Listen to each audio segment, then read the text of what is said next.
آج کل جو سب سے زیادہ گردش کرنے والا سوال ہے، چاہے وہ زبان زد عام ہو یا لوگوں کے ذہنوں میں ہو، وہ یہی ہے کہ اسٹیبلشمنٹ عمران خان کو نشان عبرت بنانے کے بعد کس کو اقتدار میں لے کے آئے گی، اور جس پر مختلف لوگ اپنا اپنا تجزیہ و تحلیل پیش کرتے ہیں، پیشن گوئیاں کرتے ہیں، اور کچھ لوگ جو ہیں وہ باخبر ذرائع کے مطابق اپنی اپنی معلومات فراہم کرتے ہیں عوام کو۔ نہ تو ہم اس وقت کسی خبر جو معلومات کی بنیاد پر خبر ہے اس کی بات کریں گے، اور نہ ہی ہم زبان زد عام کسی بات جو ایک چلنے والی باتیں ہیں اس کے بارے میں کوئی بات کریں گے۔ ہم ایک جنرلی تجزیہ و تحلیل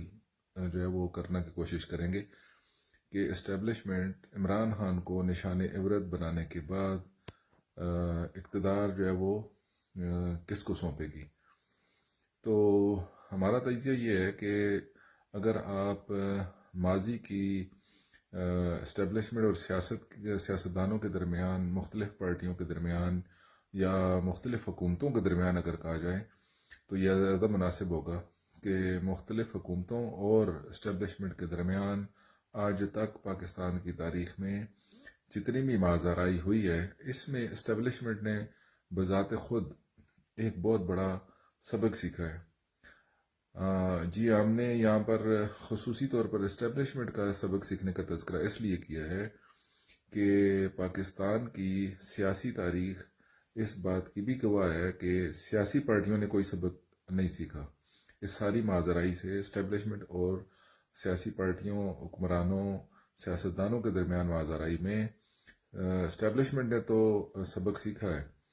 لیکن سیاستدانوں نے کسی قسم کا کوئی سبق حاصل نہیں کیا۔ اس کی بنیادی وجہ یہ ہے کہ اسٹیبلشمنٹ نے ان حکمرانوں سے یہ سبق سیکھا ہے کہ ان حکمرانوں میں سے کسی کو بھی اگر واضح اور 2/3 اکثریت کے ساتھ اگر میدان میں اتارا جائے اور اقتدار کی اراداریوں تک پہنچایا جائے تو یہ بذات خود اسٹیبلشمنٹ کے لیے خطرہ ثابت ہو سکتے ہیں، جیسا کہ ماضی میں ایسا ہوا ہے۔ لہذا اسٹیبلشمنٹ نے اس ساری صورتحال سے یہ سبق سیکھا ہے کہ جب بھی کسی کو 2/3 اکثریت انہوں نے دلوائی، اور یہ بات بھی ذہن نشین رہے کہ تقریباً پاکستان کی تمام سیاسی پارٹیاں جو ہے وہ اسٹیبلشمنٹ کی حمایت کے ساتھ ہی ہمیشہ اقتدار میں آئی ہیں، چاہے ان کی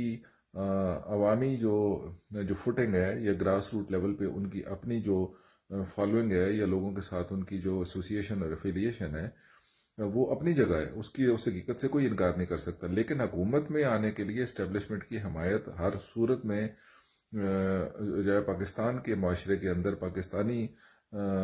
مملکت کے اندر یہ ضروری امر ہے، اور اس کے بارے میں تقریباً تمام پارٹیاں بذات خود اس بات کا اقرار بھی کرتی ہیں، اظہار بھی کرتی ہیں، اور اس پر یقین اور ایمان بھی رکھتی ہیں۔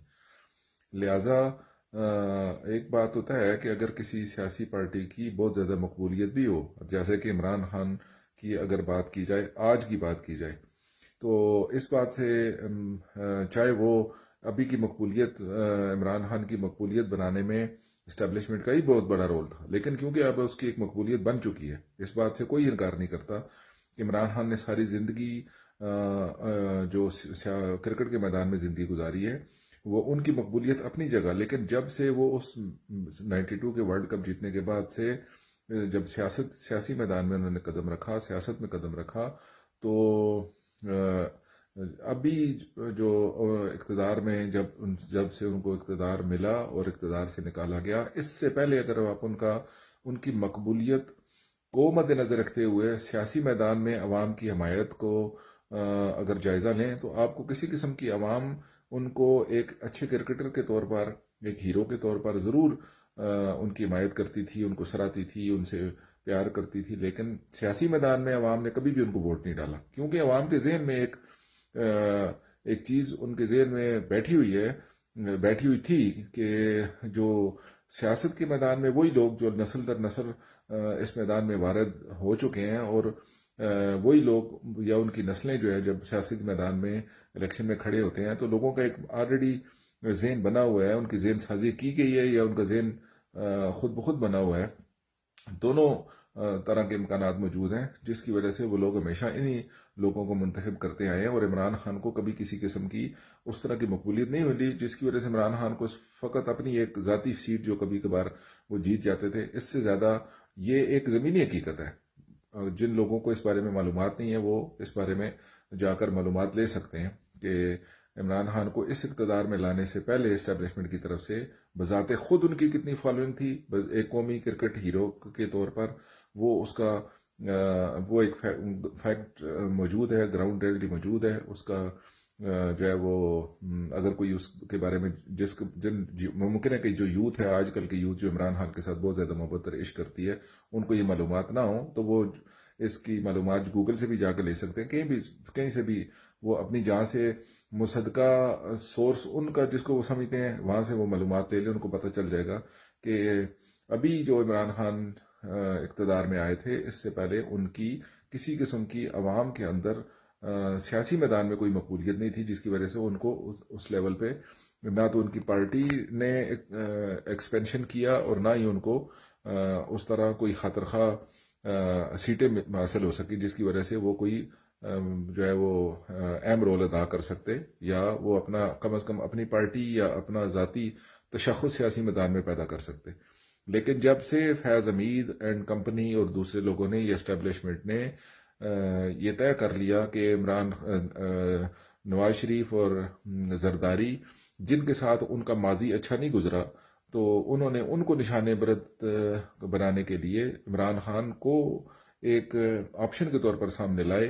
اور ان کے ذہن میں یہ ایک بات تھی کہ کیونکہ یہ کرکٹر ہے اور اس کے سیاسی میدان میں کوئی تجربہ بالکل بھی نہیں ہے اور ہمیشہ ناکام ایک سیاستدان کے طور پر پاکستان میں رہا، لہٰذا جب ہم اس کو سامنے لائیں گے تو یہ سامنے ایک ڈمی سیاستدان کے طور پر، ڈمی وزیر اعظم کے طور پر رہے گا، اور پیچھے اسٹیبلشمنٹ جو ہے وہ مکمل طور پر اپنے معاملات خود ہی چلاتی رہے گی۔ مگر یہ یہاں پر اسٹیبلشمنٹ کی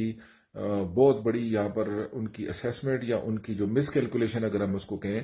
تو یہ زیادہ بہتر لفظ ہے کہ ان کو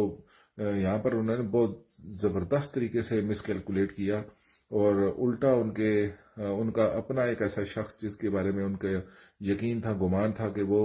شخص ایک ڈمی کے طور پر کام کرے گا، وہ الٹا انہی کے لیے وبال جان اور عذاب بن گیا، اور آخر ان کو اس کو بھی نشان عبرت بنانا پڑ گیا۔ لہٰذا اگر ہم اس ساری تاریخ کا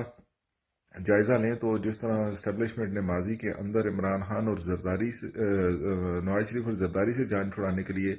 عمران خان کو لائے، تو وہ بھی ان کے لیے ایک ایسا ڈراؤنا خواب ثابت ہوا۔ تو اگر ہم اس بات کا تجزیہ و تحلیل کریں تو اسٹیبلشمنٹ یقیناً آنے والے الیکشن میں